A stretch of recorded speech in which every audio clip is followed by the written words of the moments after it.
Good morning, dear friends, and welcome. I'm so glad to be back with you today. All this week, we've been talking about sunflower celebration. Now, a sunflower celebration is where you choose one thing that you want to change in your life and you work on it yourself.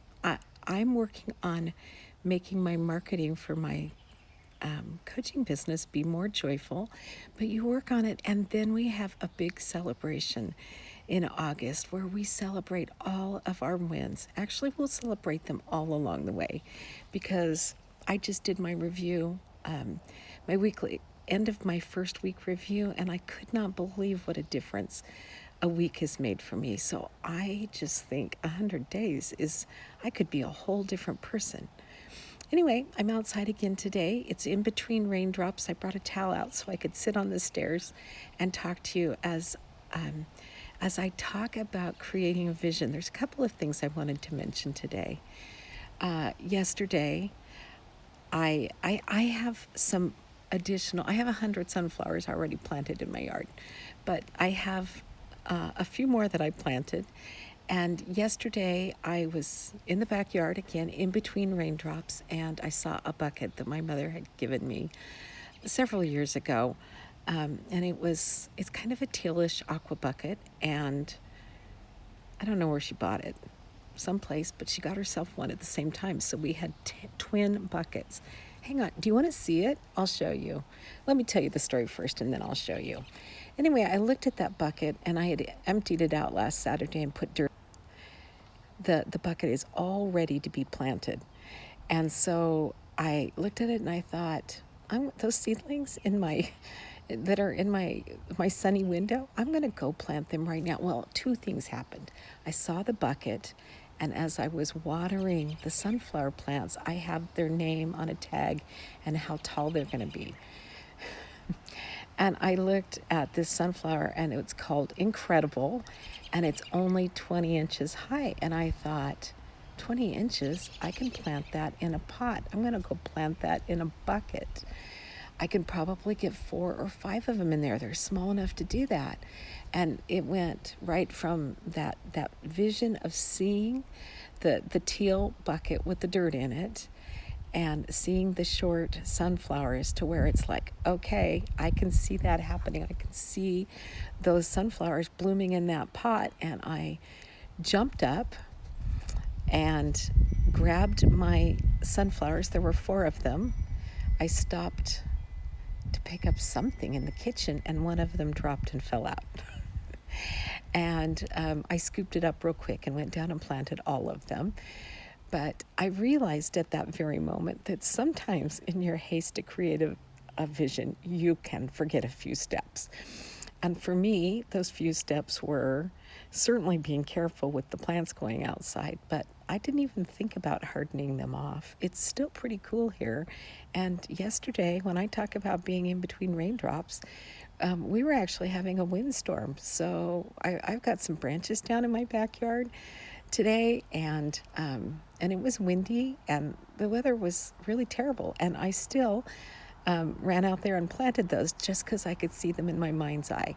And that kind of this morning, that gave me a little bit of pause because I had another wonderful idea this morning. Felt like a vision again. And I stopped and thought over what being too hasty with going from the thought and being able to see it to immediately starting it, that there might be a few steps in between that. And so I sat down this morning and actually used my power of discernment to start thinking about this new vision. So that is a really good hint. When I'm encouraging you to create a vision, sometimes we really do want to slow down. If we can see the vision, it doesn't have to happen in an instant. Okay, I had another story that I wanted to tell you, and it's still kind of about creating a vision. I am working with women. She hired me to help her become a visionary kin keeper. And we had a consult call, and she told me what she wanted to work on.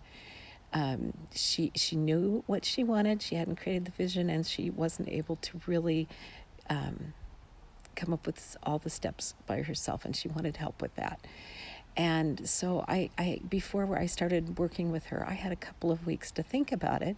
And my first reaction to visionary kin keeper was, what is that? And really as a coach, it's your job to find out what they think it is. But it's something that I started thinking about all the time because my first thought is, it sounds kind of weird. I know all the words, but I don't know what they all mean together. And so I came up, because I've been thinking about it all the time, I came up with my definition of what a visionary kin keeper is, and this is what I think it is. It's an intentional plan to be an influence on our families' lives.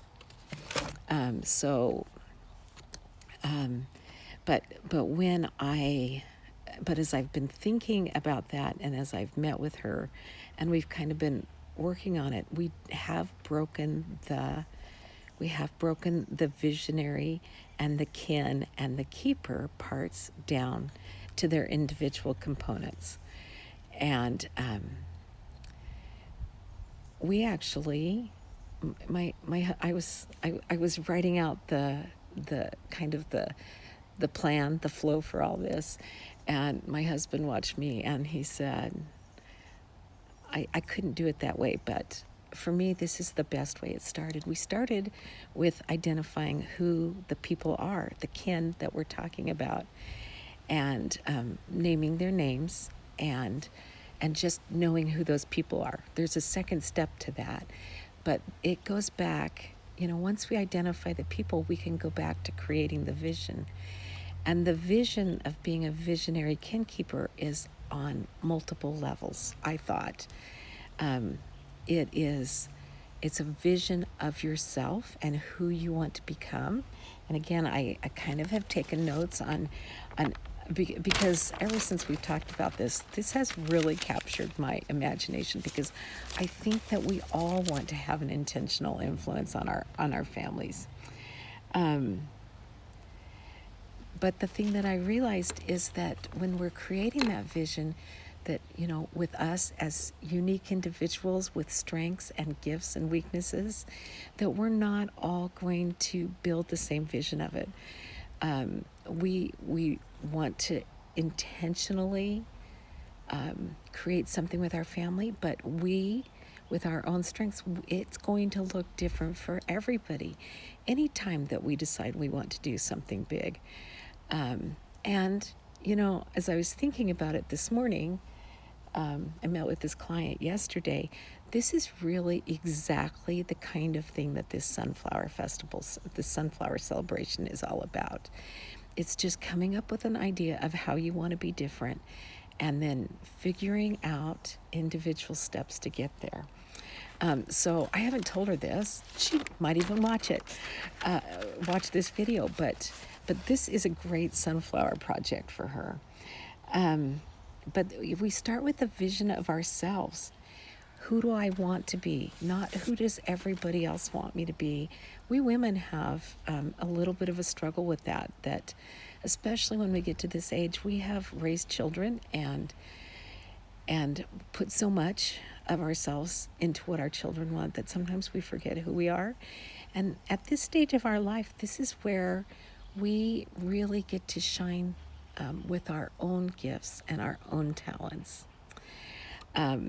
So that vision that we have of ourselves, that's kind of where that visionary starts, is with ourselves. But then we need a vision of the relationships that we want to create with our people and how we want to create with them.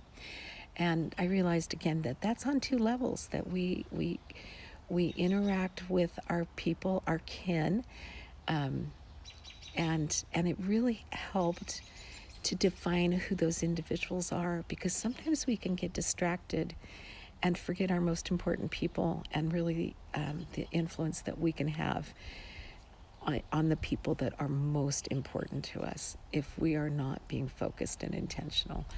But the relationships with individuals, but also because we're that visionary, we see the great big picture as well as the small picture of us participating in it. But the big picture is that we can help create connections between our family members. We can be a peacemaker and build bridges and help people that might feel left out. And I a lot of you know that I'm a coach for women whose children have left the LDS Church, and really one of the things that I noticed right away when that happened for me is that the milestones that we've always celebrated in the church are not they're not the same milestones that our kids have that left the church. You need a whole new way of connecting. And so as I was thinking about this, our role as visionary kin keeper in our family, when perhaps we have a new way of looking at things, or people don't believe the same things, we don't all agree on the same things. Actually, quite frankly, families never agree on the same things. That's one of the really fun parts about being family. But it is a change when you've always celebrated a certain way and that those celebrations are no longer applicable. And so as the visionary kin keeper, you can think of new ways to connect your family that way. So there were several layers that vision comes about. It comes about for ourselves individually. It comes about individually with one-on-one with our kin, our family. And it also comes about as we see the big picture of our entire family. So the keeper part is a part that I'm still working on. This is actually, I think I'm going to probably create a whole lesson on this, because it really has captured my imagination. The keeper part I have not fleshed out as much, but to me, this is where the actions come in. This is where you tell your story or you share other stories. This is where you actually do the keeping work. How will they remember you? What is the legacy that you leave? But not only that, how does it fit into the bigger picture of your family? Anyway, I just wanted to share that thought with you today, and it seemed like the perfect story when I'm talking about a sunflower celebration. Jump in wherever you are, decide what you want to work on. You do not have to, there's no clear starting place. There's no, the celebration in August can be a stopping place, but it actually can be just another chance to go again. If you are one of those people that has a hard time starting that vision, starting that plan, contact me. I would love to spend an hour with you and just start mapping it out, ask you questions so you can get started. And that's really how I started with my client. That's how we came up with this visionary kin keeper. I Googled that. I don't know where she got that phrase. It's a really good one if you think about it. I did not find that phrase anywhere, so it could be that it's original with her. Anyway, have a wonderful day, and I'll see you tomorrow.